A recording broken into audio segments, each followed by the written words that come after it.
अयोध्या में तैयारियां। मिथिलापुरी से अयोध्या तक का मार्ग 3 दिनों में तय करके महाराज जनक के मंत्री राजा दशरथ के दरबार में पहुंचे। रत्नजटित सिंहासन पर विराजमान महाराज दशरथ का सादर अभिवादन करने के पश्चात मिथिला के मंत्री ने कहा, हे राजन, मिथिला नरेश ने आपका कुशल समाचार पूछा है और महर्षि विश्वामित्र की आज्ञा से उन्होंने आपके पास ये संदेश भेजा है कि समस्त संसार को ज्ञात है कि मिथिला के राजा जनक की पुत्री सीता अत्यंत रूपवती, लावण्यमय एवं समस्त सद्गुणों से संपन्न है। राजा जनक ने अपने यहाँ एक यज्ञ किया था। उसमें उन्होंने ये प्रतिज्ञा की थी कि जो कोई भी भगवान शंकर के विख्यात धनुष पिनाक पर प्रत्यंचा चढ़ा देगा उसके साथ वे राजकुमारी सीता का विवाह कर देंगे। उस यज्ञ में महामुनि विश्वामित्र राम और लक्ष्मण दोनों राजकुमारों के साथ जनकपुरी पधारे। राम ने धनुष पर प्रत्यंचा ही नहीं चढ़ा दी, बल्कि उस धनुष के 2 टुकड़े भी कर दिए। इस प्रकार उन्होंने अपने अद्वितीय पराक्रम से सीता को प्राप्त कर लिया है। अतः राजा जनक ने आपसे सादर अनुरोध करते हुए ये संदेश भेजा है कि आप अपने समस्त परिजनों, बंधु बांधवों, मंत्रियों एवं पुरोहितों तथा गुरु वशिष्ठ के साथ शीघ्र बारात लेकर मिथिला पधारने की कृपा करें ताकि राजकुमार श्री रामचंद्र के साथ सौभाग्यकांक्षिणी सीता का विवाह वैदिक रीति से संपन्न हो सके और मिथिलेश कन्या के ऋण से उऋण हो सके। इस शुभ संदेश को सुनकर महाराज दशरथ अत्यंत प्रसन्न हुए। राम लक्ष्मण की कुशलता एवं अद्भुत पराक्रम का समाचार सुनकर उनका हृदय विभोर हो गया। वे मंत्रियों से बोले, मंत्रवर, हमारा हृदय राम और लक्ष्मण से मिलने के लिए बहुत व्याकुल हो रहा है, इसलिए आप शीघ्र ही परिजनों एवं दरबार के सभासदों के साथ जनकपुरी चलने की व्यवस्था कीजिए। समस्त बंधु बांधवों, राज्य के प्रतिष्ठित सेठ साहूकारों, विद्वानों आदि सबको बारात में चलने के लिए निमंत्रण पत्र भिजवाइए। सेनापति जी से कहिए कि वे शीघ्र चतुरंगिनी सेना को तैयार होने का आदेश दें।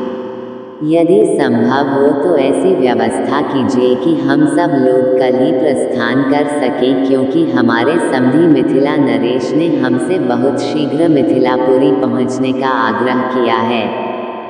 साथ ही परम पूज्य राजगुरु वशिष्ठ जी, वामदेव, जाबाली, कश्यप, मार्कंडेय, महर्षि कात्यायन आदि ऋषि मुनियों से भी ये प्रार्थना करें कि वे कल प्रातःकाल ही हम लोगों के चलने से पहले ही जनकपुरी के लिए प्रस्थान कर जाएं। इस बीच में हम तीनों महारानियों को ये शुभ समाचार देने के लिए जाते हैं। इतना कहकर राजा दशरथ ने मंत्रियों को आदेश दिया कि वे मिथिला से आए हुए अतिथियों का उचित सत्कार करें और उनके खान पान, ठहरने आदि का समुचित प्रबंध करें। इसके पश्चात वे स्वयं राजप्रासाद के अंतःपुर में पहुँचे और तीनों रानियों को बुलाकर यह शुभ संवाद सुनाया। शीघ्र ही यह समाचार संपूर्ण अयोध्या नगरी में फैल गया। घर घर में मंगलगान होने लगे, नृत्य संगीत का आयोजन होने लगा। महाराज की आज्ञा पाकर मंत्रीगण तथा भृत्यगण विवाह की तैयारियों में जुट गए। जन जन के मन में अद्भुत उत्साह था। ऐसा प्रतीत होता था जैसे प्रत्येक व्यक्ति के भीतर विद्युत का संचार हो गया है। सभी लोग अभूतपूर्व द्रुतगति से समस्त कार्यों को संपन्न कर रहे थे।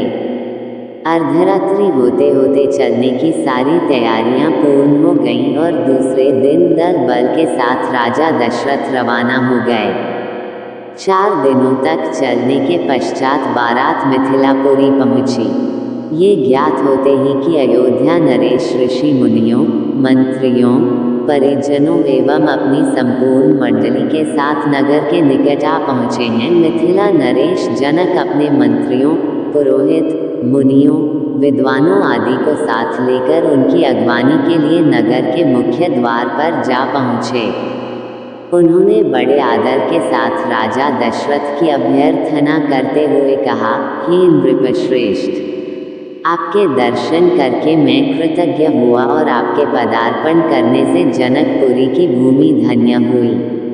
आपने सीता को अपनी कुलवधू के रूप में स्वीकार करके मेरे वंश को सम्मानित किया है। यह मेरा अहोभाग्य है कि आज मिथिलापुरी में महर्षि वशिष्ठ, वामदेव, मार्कंडेय एवं कात्यायन जैसे परम तपस्वी महात्माओं के चरण पड़े हैं।